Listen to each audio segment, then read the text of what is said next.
টান টান উত্তেজনা শেষে জগন্নাথ বিশ্ববিদ্যালয় ছাত্র সংসদ নির্বাচনে ভিপি পদে জয়ী হয়েছেন ছাত্র শিবির সমর্থিত প্যানেলের প্রার্থী রিয়াজুল ইসলাম।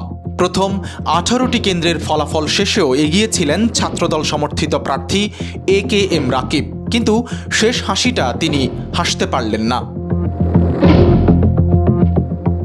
ঢাকা বিশ্ববিদ্যালয় কেন্দ্রীয় ছাত্র সংসদ ডাকসু নির্বাচনে সবাইকে চমকে দিয়ে বিজয় তুলে নেয় ছাত্র শিবির। সেই ধারা অব্যাহত থাকে জাহাঙ্গীরনগর, চট্টগ্রাম ও রাজশাহী বিশ্ববিদ্যালয়ে। তবে অনেকেই আশা করেছিলেন তারেক রহমান দেশে আসায় তার ইমেজের ওপর ভর করে অন্তত জগন্নাথ বিশ্ববিদ্যালয়ে ভালো ফলাফল করবে ছাত্রদল, কিন্তু সেটাও হলো না।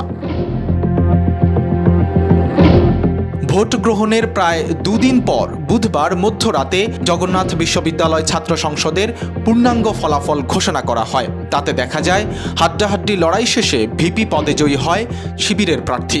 এছাড়া জিএস ও এজিএস পদেও বড় ব্যবধানে জয় ছিনিয়ে নেয় তারা। তারেক রহমানের ইমেজও কেন ছাত্রদলের ভরাডুবি ঠেকাতে পারেনি, এমন প্রশ্ন এড়িয়ে যান ছাত্রদল নেতারা।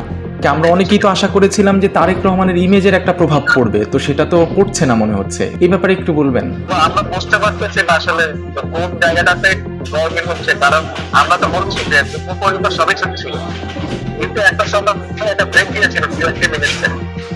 প্রত্যেককে রাকিব এত জনপ্রিয় বা আমাদের প্যানেলের অন্যান্য রাজনীতিতে এত জনপ্রিয়, তাদের আর কোথাও রেসে মানে 120 এইটা আমরা খুবই অবাক হচ্ছে। আমরা বুঝতে পারতেছি না কি হচ্ছে। ডাকসু নির্বাচন নিয়ে সাধারণ শিক্ষার্থী ও রাজনৈতিক বিশ্লেষকদের বিশেষ আগ্রহ ছিল। বিশেষ করে ছাত্রদল, ছাত্র অধিকার পরিষদ এবং স্বতন্ত্র শিক্ষার্থীদের একটি বড় অংশ যখন জোটবদ্ধ হয়ে শিবিরের বিরুদ্ধে লড়ছিল, তখন অনেকেরই ধারণা ছিল এবার বাজিমাত করবে ছাত্রদলের ইনক্লুসিভ প্যানেল, কিন্তু বাস্তবে তা হলো না।